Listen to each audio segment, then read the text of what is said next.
Salut Tubos. Donc voilà, bienvenue sur ma chaîne. Je vais vous présenter aujourd'hui les trois consoles que je possède.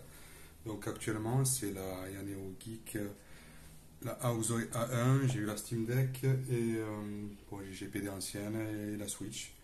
Donc voilà, donc je vais faire un petit récapitulatif de ce qui est bon et de ce qui est mauvais. Donc déjà, je vais commencer par les nouvelles consoles qui vont sortir. Là, je vois derrière la ROG Ali, la Aya Neo 2S et la Oxo A1 Pro.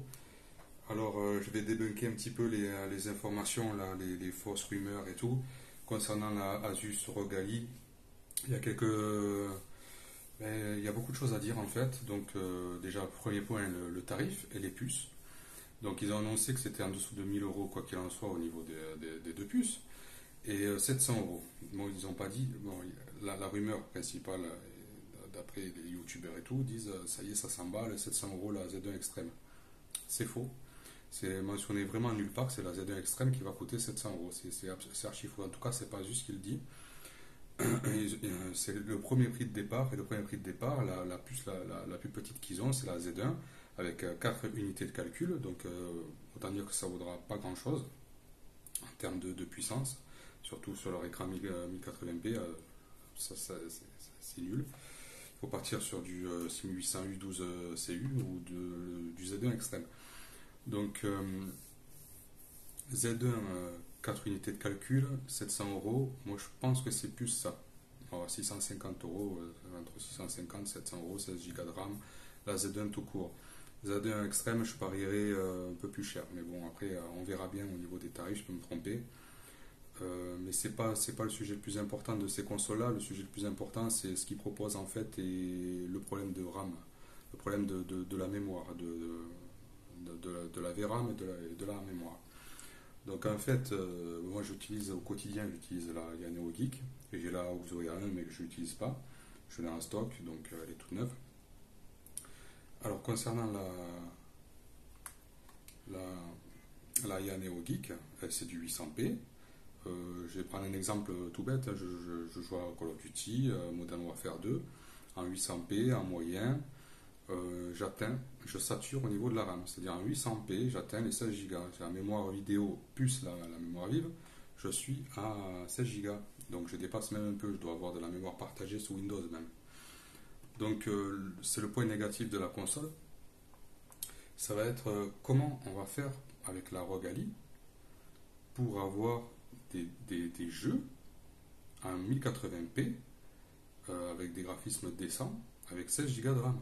C'est-à-dire, on ne pourra pas, c'est pas possible.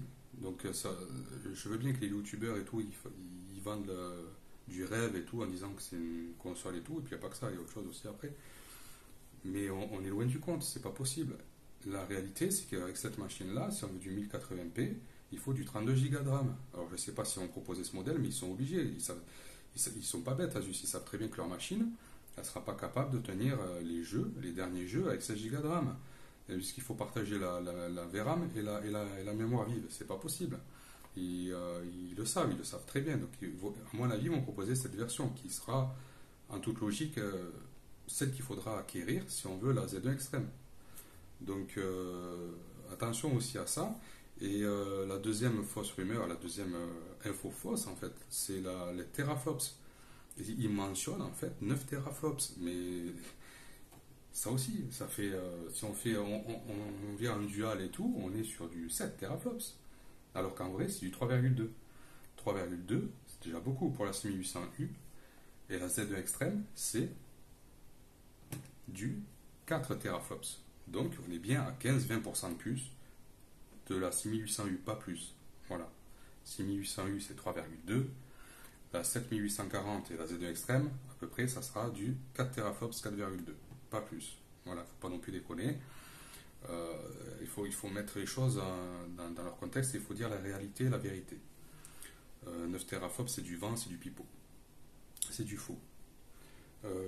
Voilà, donc maintenant que ça c'est dit, voilà, moi je vous dis la réalité des choses. Si vous voulez acquérir la prochaine Asus ou la Aya Neo 2S et compagnie, c'est du 32 Go obligatoire pour profiter d'un écran plus performant que sur la Oxo A1 ou sur la Geek parce que sur ces machines 6800U, de toute façon, même sur les prochaines, vous allez devoir taper du 900p ou du 800p. Et 16 Go de RAM, ce ne sera pas assez. Alors, deuxième petit souci de la Asus ROG Ally, c'est qu'il y a un seul port USB, le SSD en 2230. Donc, ils refont la même chose que sur Steam Deck. Donc, ça coûte un bras pour changer le SSD en 2230. Il ne faut pas se leurrer, c'est cher. Le 1 Tera, il coûte ça, c'est cher. Donc, le 2 Tera, j'en parle même pas. Moi, j'ai changé le 2TO sur la Aya Neo, là, je l'ai eu à 100 euros, 110 euros, 2 Teraoctets. Donc, c'est pas ce tarif-là pour du 2230. Bon, ce qui est bien, c'est qu'on peut mettre une micro SD. Et il n'y a qu'un seul port USB. Un seul port USB. Et il y a leur port propriétaire là, pour ajouter l'Asus ROG Extreme, là, la carte graphique externe, qui coûte un bras aussi. Hein, donc, quel intérêt aussi, ça aussi. Mais bon, ça, c'est chacun voit midi à sa porte. Donc, on ne va pas non plus dire du mal de ceux qui aiment jouer avec une carte externe, puisque ça permet d'éviter d'acheter peut-être un PC de bureau.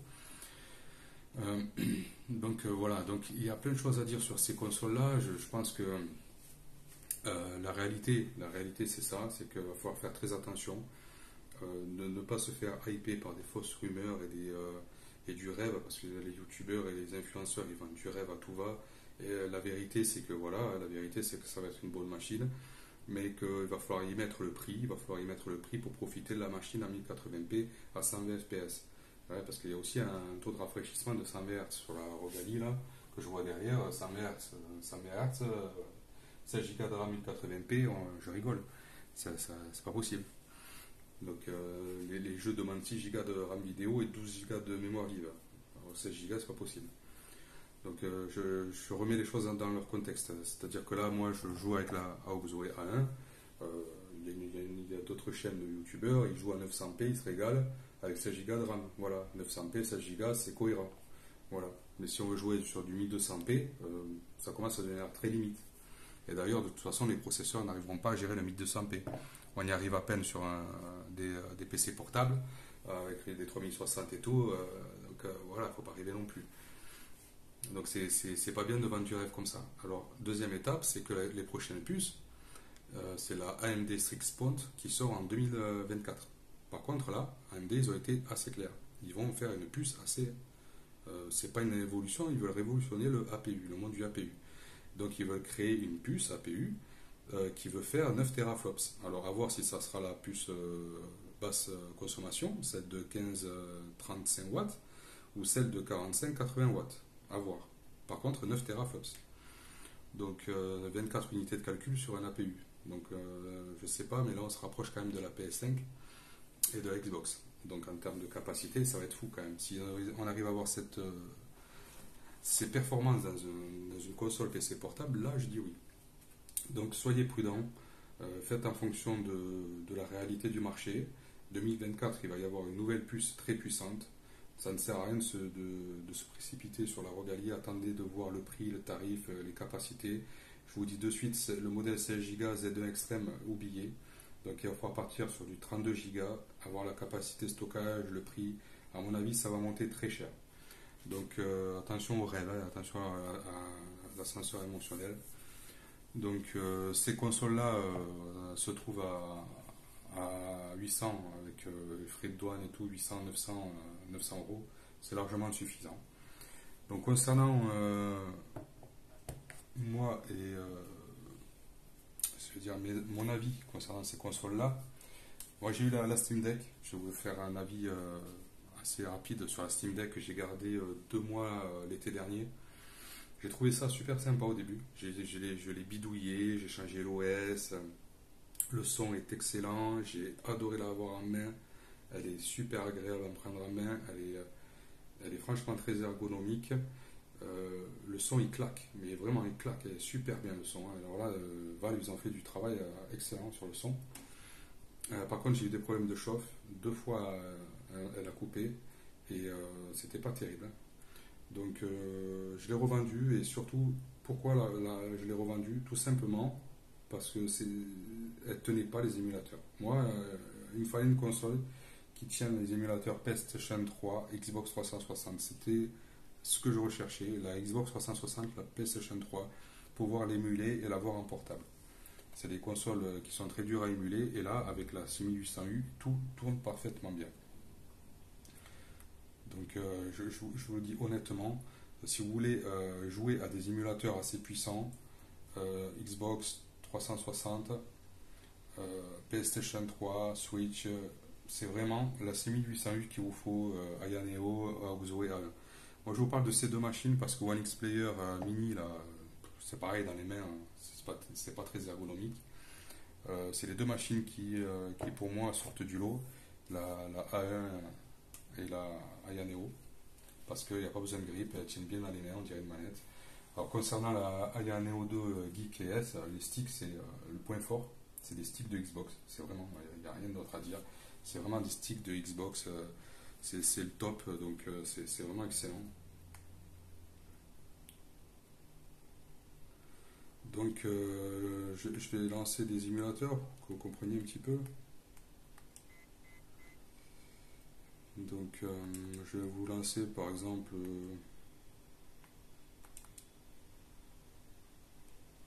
un petit Call of.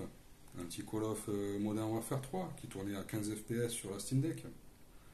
Peut-être qu'ils ont amélioré le bousin, mais je pense pas, hein. J'ai une mauvaise expérience sur l'émulation Steam Deck. Je jouais à Banjo Kazooie Nuts and Bolt, Fable 2, il tournait pas à 30 FPS, donc je pense pas qu'aujourd'hui ce soit différent.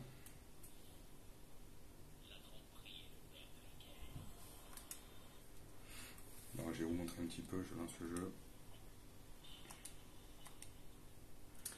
Donc il y a vraiment à dire, après la qualité du son sur les deux machines n'est pas exceptionnelle, mais vachement décente, ça suffit, hein. C'est pas mal. En plus, il y a un logiciel qui s'appelle FX Sound, si on veut rajouter une meilleure performance au niveau du son. Donc voilà, là, ça tourne 60 FPS. Moi, je l'ai commencé, j'ai pas de baisse de framerate. Bon, des fois, ça bug parce que c'est le changement des shaders. Donc là, je suis allé trop vite, il fallait attendre que le shader change. Bon, sinon, c'est 60 FPS constant.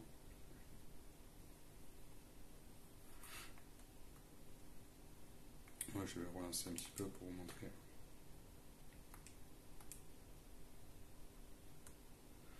Ouais, c'est le problème des émulateurs, hein. C'est pour ça que j'aime beaucoup jouer à la Switch et pas à l'émulation Switch parce que les shaders, c'est assez catastrophique en émulation. Alors voilà, concernant la Aya Neo, c'est le top du top pour moi. Parce que moi, je suis habitué, hein. J'ai changé de SSD, de Tera, 100 euros. Donc c'est une console assez abordable au niveau du tarif. C'est vrai que tout est relativement. C'est relatif, hein, parce que ça reste quand même très cher.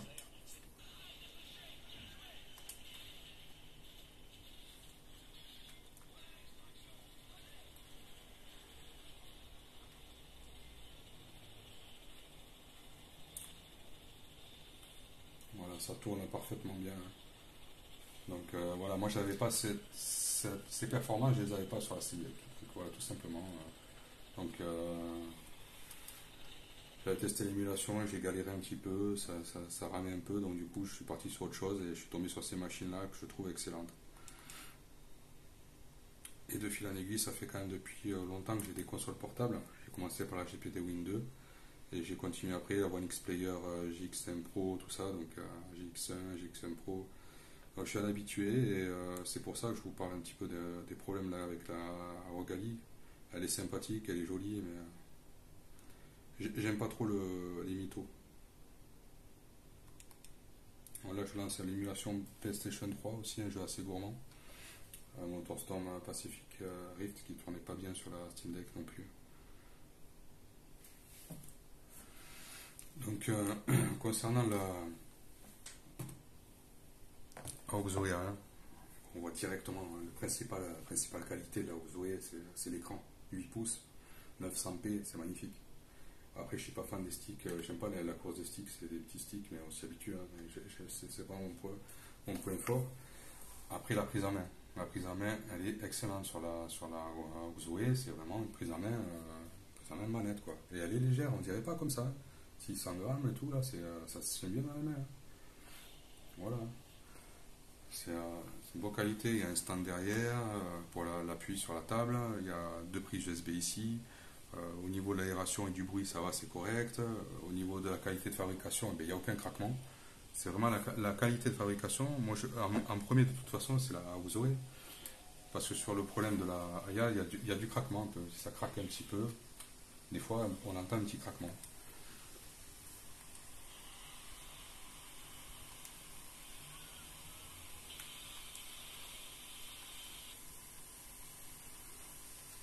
Donc, mon avis, il est que ces machines-là, ces 1808, pour les derniers jeux, pour du 800p, 900p, ça suffit largement. Pas se prendre la tête. En attendant 2024, fin 2024, des machines seront plus faciles à revendre qu'une machine que vous allez acheter la dernière là, avec 16 Go de RAM, ça va être invendable après. Parce que les gens ils vont savoir qu'après que c'est pas assez pour faire tourner les jeux en 1080p. Voilà, donc voilà, là on tourne en toute capacité. J'ai rajouté le mode qui permet d'enlever la résolution dynamique de la PlayStation 3. Donc on est toujours en Full HD. Donc on est au-dessus déjà de la PlayStation 3. C'est super beau, c'est magnifique. Et ça tourne à fond. Voilà, c'est le top.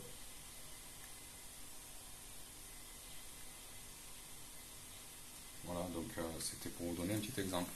Il y a une petite soufflerie qu'on entend quand même.